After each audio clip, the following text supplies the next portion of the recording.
Muy buenas, bienvenidos a mi clase, a la videoclase sobre adaptaciones fisiológicas del embarazo. Vamos a hablar un poquito de los cambios que se producen en el cuerpo de la mujer cuando se queda embarazada.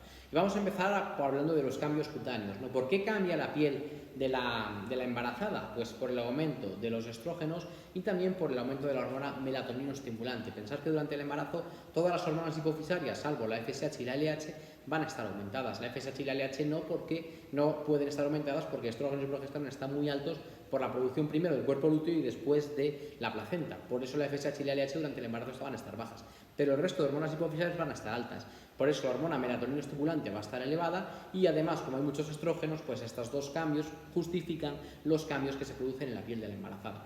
¿Cuáles vamos a encontrar? Pues voy a destacar dos en este caso. Por un lado, el aumento de la coloración, a veces la aparición de una mancha en forma de mariposa en la piel, en la cara, en la zona de los pómulos de la embarazada, es lo que llamamos cloasma o melasma gravídico. Y segundo, la aparición de una línea más oscura entre la zona de pubis y ombligo, que podemos llamar línea negra o línea alba. Son muy habituales, muy frecuentes, y no tienen por qué estar, pero si están, son fisiológicos, son cambios normales. También, pero ya por otro motivo, es frecuente la aparición de estrías en el abdomen. Estría está relacionada con el colágeno, y en ocasiones también la aparición de eritema palmar. Más cambios que se producen en el embarazo, pues es importante también los cambios musculoesqueléticos, ¿no? Y quizás el principal a recordar es la hiperlordosis lumbar que se produce durante el embarazo. Pensar que el peso del útero gravídico reta a la columna y a los músculos paravertebrales a soportar todo ese peso del útero gravídico, y esto hace que se modifique un poquito la postura del esqueleto axial en la embarazada, y esta postura típica de las embarazadas, que parecen un poquito pingüinos al final del embarazo, como esta chica aquí al final de caminar, bueno, pues esta modificación de la pelvis para soportar el peso del útero gravídico es lo que produce que haya un aumento de la curvatura lumbar y por tanto que haya una hiperlordosis lumbar, ¿no? También es verdad que esto lleva a que muchas veces haya muchas lumbociáticas, ¿no? Pero este cambio es importante porque es una modificación básica en el esqueleto axial de la embarazada. Comentaros que también son frecuentes los calambres, es frecuente encontrar una diástasis de rectos fruto de la distensión, y durante el embarazo también aparecen más síndromes del túnel carpiano, datos importantes que os tienen que sonar. A nivel digestivo hay muchos cambios durante el embarazo. Por ejemplo, a nivel de la boca lo que vamos a encontrar es una hiperemia en las encías. ¿Por qué? Por el efecto de los estrógenos, ¿no? ¿Qué consecuencia tiene esto? Pues primero que hay más aparición de gingivitis, incluso en ocasiones aparece un tumor en esas encías, el cual llamamos épulis. Es un tumor benigno, fruto de los estrógenos del embarazo, que requiere vigilancia, pero normalmente va a disminuir después del embarazo cuando bajen los estrógenos. ¿Qué es importante a nivel de la boca? La higiene dental y la revisión bucodental, precisamente por todos estos cambios. Pero además comentaros que durante el embarazo hay un aumento de la salivación, una hipersialorrea. ¿Qué hace esto? Pues que haya ciertos cambios en el pH de la boca que predisponga a la aparición de caries. Por tanto, doblemente importante la higiene bucal y las revisiones bucodentales. A nivel digestivo también es muy importante cómo es el proceso digestivo de los alimentos, influenciado claramente por las hormonas. Y en este sentido, esta guía, porque parece bastante liosa, es muy fácil de resumir, porque digamos que la digestión está muy dominada por la progesterona a nivel de todos los órganos. Por ejemplo, a nivel de esfínter esofágico inferior, la progesterona lo que hace es que haya menos tono del esfínter. ¿Qué consecuencia tiene esto? Que durante el embarazo tenemos más ardor, más pirosis, más reflujo. A nivel del estómago puede haber un cierto retraso en el vaciamiento gástrico. A nivel intestinal también hay cierto retraso en el paso de los alimentos, y esto en la motilidad, y esto en ocasiones, pues, por ejemplo, puede provocar problemas de estreñimiento.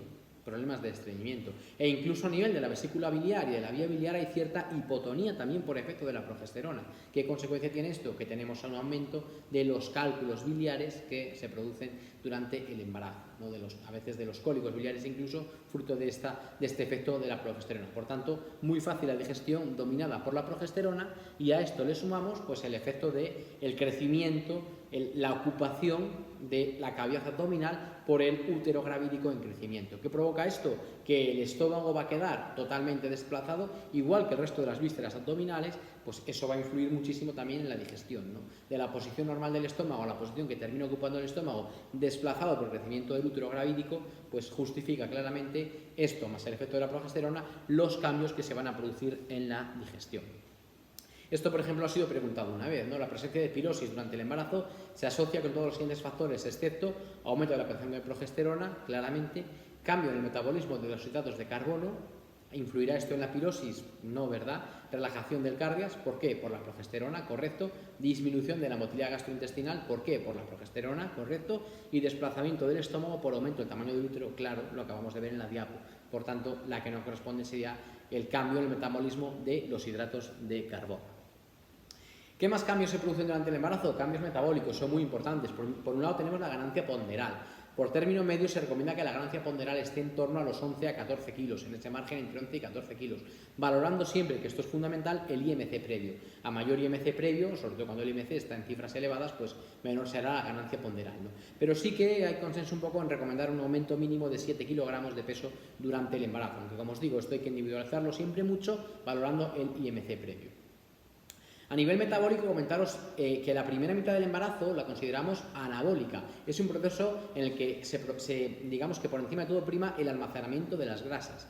La segunda mitad del embarazo, sin embargo, es catabólica. ¿En qué consiste? Precisamente en degradar todas esas grasas que se han acumulado previamente. ¿De qué depende este cambio metabólico? Del lactógeno placentario.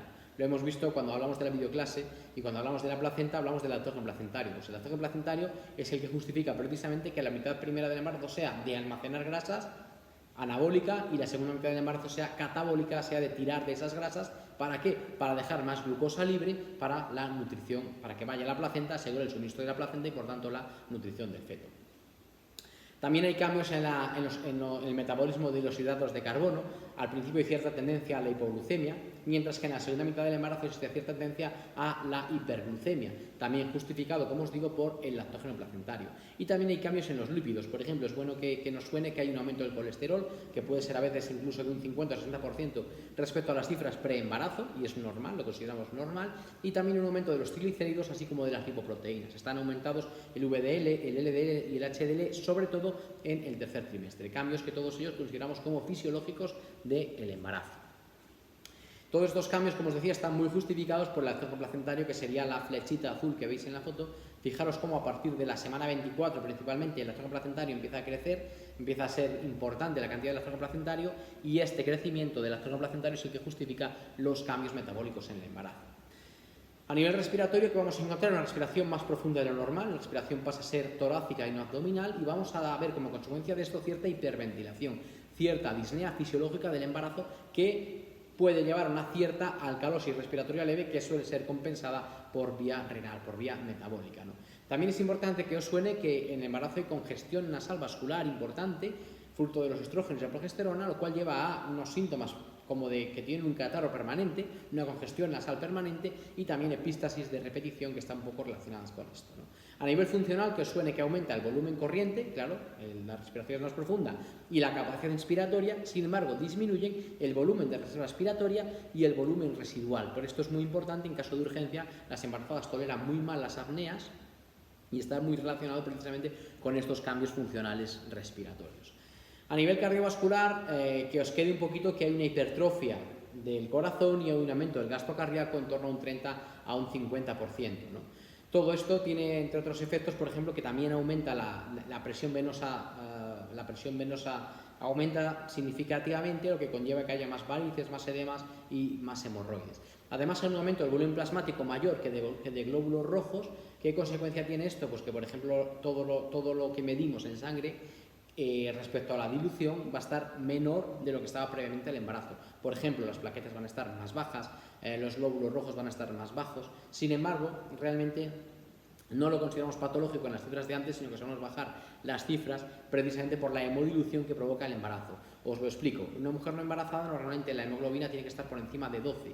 Sin embargo, una mujer embarazada, la hemoglobina se considera normal si está por encima de 11. ¿Por qué? Porque como aumenta más el volumen plasmático que las células sanguíneas, consideramos que esa hemodilución es fisiológica del embarazo y por tanto hasta 11 lo damos como un dato normal.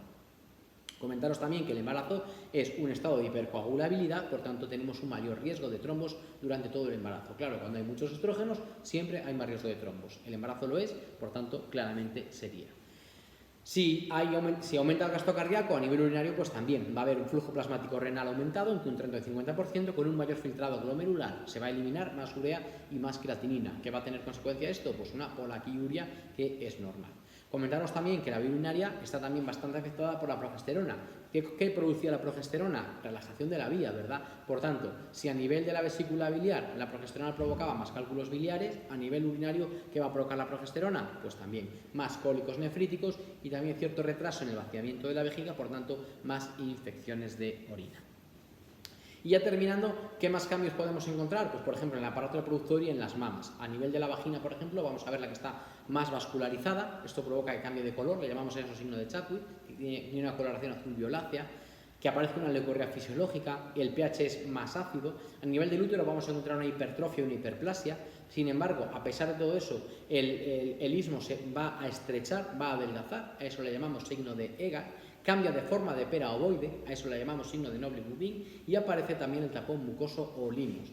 A nivel de los ovarios, que vamos a encontrar que están aumentados, sobre todo el ovario que se ha producido la ovulación. ¿Por qué? Por el cuerpo lúteo, precisamente, que mantiene el embarazo en las primeras 16 semanas hasta que la placenta ya es madura.